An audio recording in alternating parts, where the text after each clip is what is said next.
Momento do Discipulado.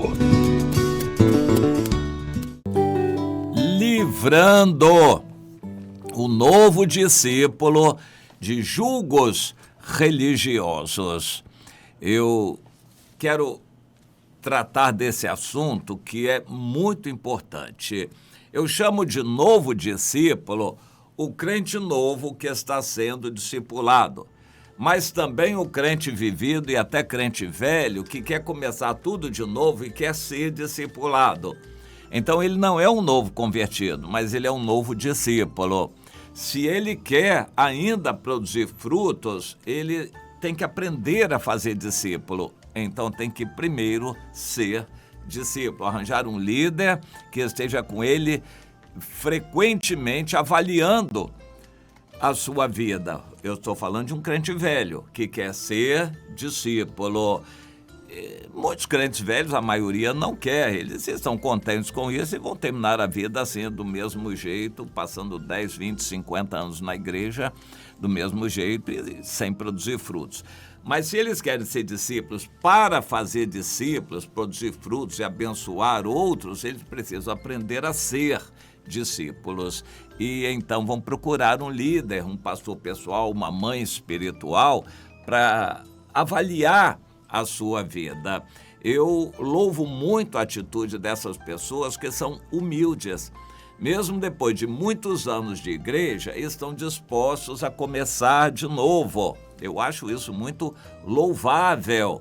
E eu, de certa forma, quero estar imbuído desse espírito também. Depois de mais de 50 anos de ministério, eu quero estar imbuído desse espírito também, para estar sempre aprendendo e querendo mais e procurando ouvir a avaliação de outros para eu poder ir me aperfeiçoando, melhorando, me consertando, me santificando. Eu quero continuar nessa direção também.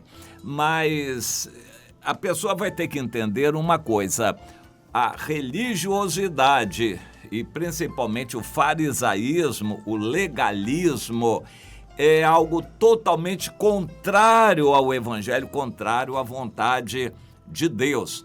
E o discipulador que vai cuidar de um discípulo novo tem que fazê-lo se livrar do jugo religioso. O que é jugo religioso? É a imposição de podes e não podes, de normas ou costumes ou tradições, coisas que não são essenciais, mas que são impostas como religiosidade até pela ignorância dos que dirigem a igreja. Existem igrejas que são totalmente estabelecidas em cima de podes e não podes.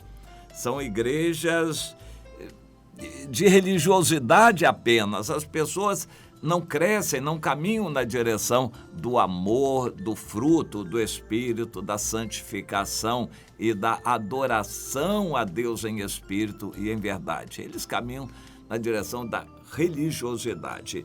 São muito comuns os moralistas que querem impor o padrão deles sobre outras pessoas.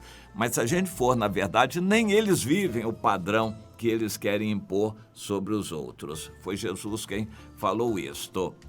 Mas eu quero mencionar uma situação crítica que a igreja passou logo no início, quando esses moralistas quiseram impor seus costumes e padrões sobre os outros. No caso, os judeus que se converteram queriam impor normas do judaísmo sobre os gentios.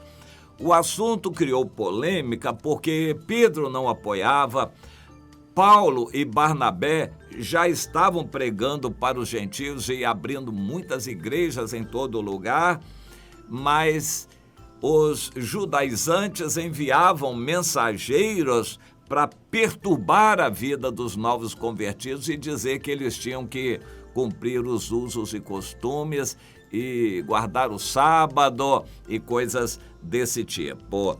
Bem, o assunto foi levado a um concílio geral da igreja. Paulo e Barnabé tiveram todo o interesse em avaliar a situação junto aos demais líderes da igreja. O concílio se deu em Jerusalém.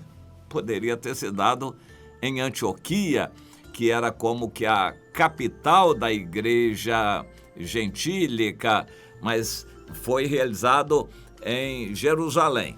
Ou seja, um ambiente propício a que Paulo e Barnabé fossem duramente criticados. E eles cederam, eles foram a Jerusalém, mas não perderam tempo não. Eles foram abençoando os irmãos no caminho, evangelizando, contando do que Deus tinha feito, e então começou.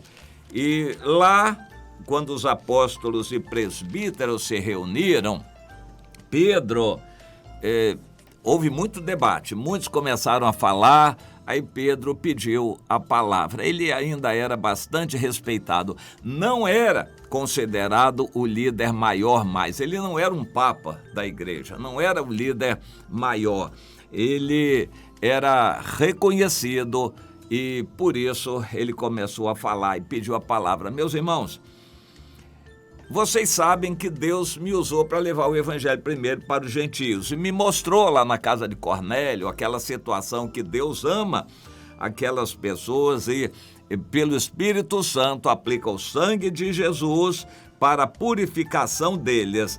E eles são purificados como nós. O sangue de Jesus tem poder de purificar os gentios, assim como os judeus que creem. Então, por que vocês estão tentando a Deus, querendo colocar sobre os crentes gentios um jugo que nem nossos pais puderam suportar? Nós fomos salvos pela graça, mas eles também.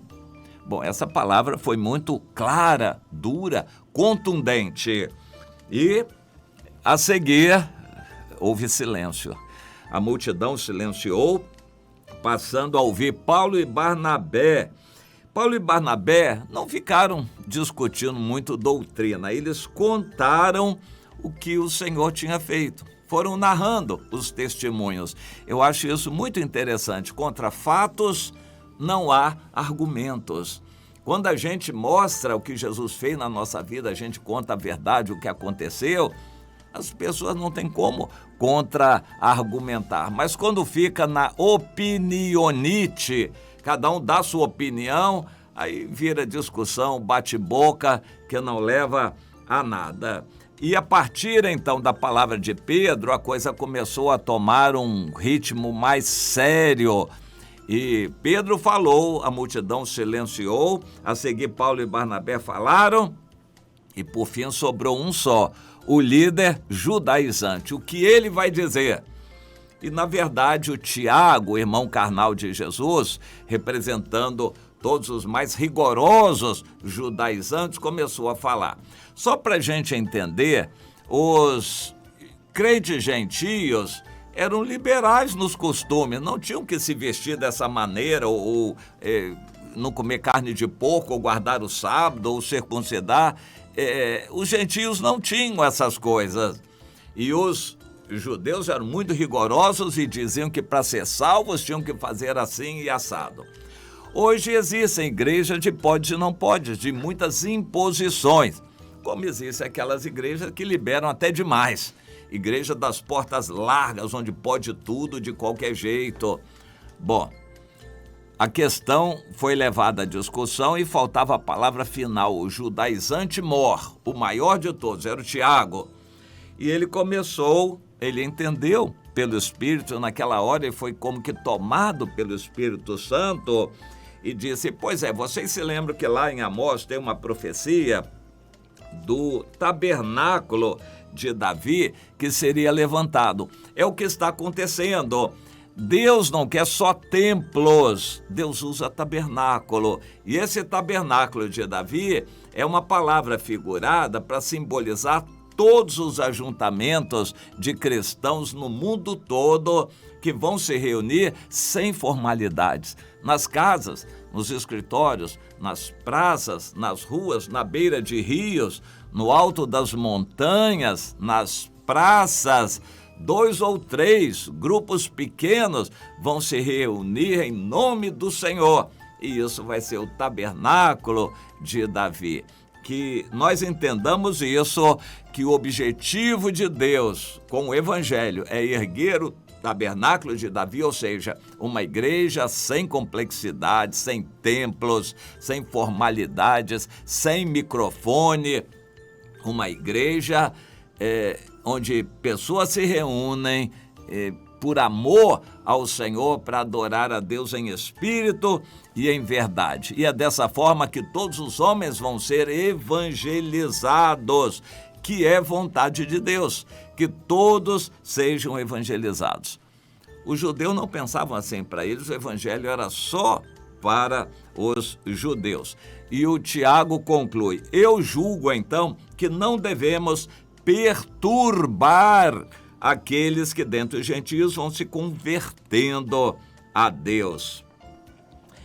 Então pareceu bem aos apóstolos e presbíteros com toda a igreja eleger homens e enviar, fazer uma carta, e escreveram isso na carta. E a carta começa assim: meus irmãos, todos os irmãos em Cristo Jesus do mundo todo, visto que nós tomamos conhecimento de que alguns dentre nós saíram sem autorização nossa e estão por aí pregando o legalismo, eles têm perturbado com palavras aqueles que estão se convertendo. Então, a nós pareceu bem não impor muita coisa. Quem se converte tem que estar debaixo de autoridade, assim. A igreja precisa de alguma ordem.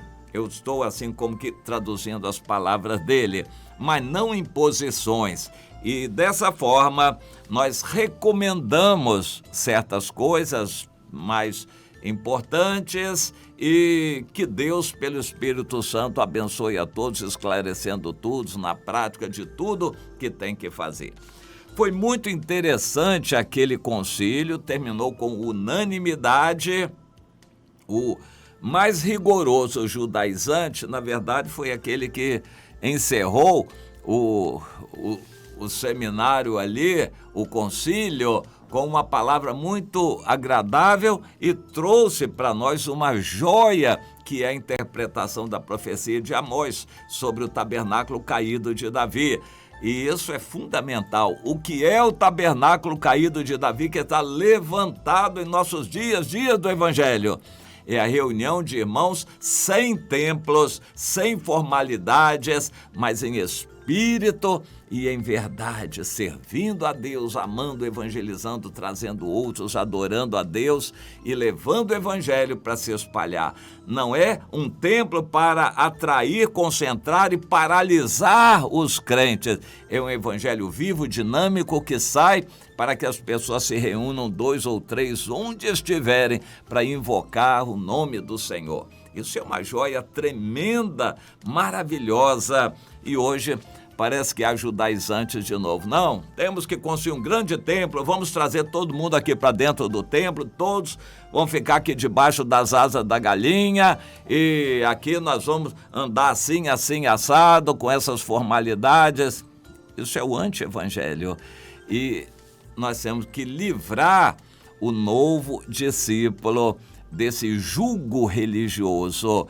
O novo convertido aceita qualquer coisa que disserem para ele: olha, você vai ter que andar só de terno agora, não pode usar outra roupa, você vai ter que andar de joelhos agora. O novo convertido, temente a Deus, vai acatar qualquer coisa que digam para ele.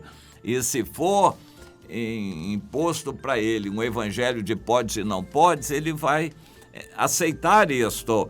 E nós temos que livrar o novo convertido ou o novo discípulo desse jugo religioso, ensinando que a vida cristã é um relacionamento pessoal com Deus em amor, dedicação, fervor e uma dedicação aos irmãos com amor, submissão, reconhecimento, alegria, convivência, comunhão com irmãos. 2 coisas: tempo para Deus acima de tudo e acima de todas as coisas, e amor aos irmãos e dedicação à comunhão. Nunca uma vida isolada, nem uma vida em templos. Vamos procurar entender isto.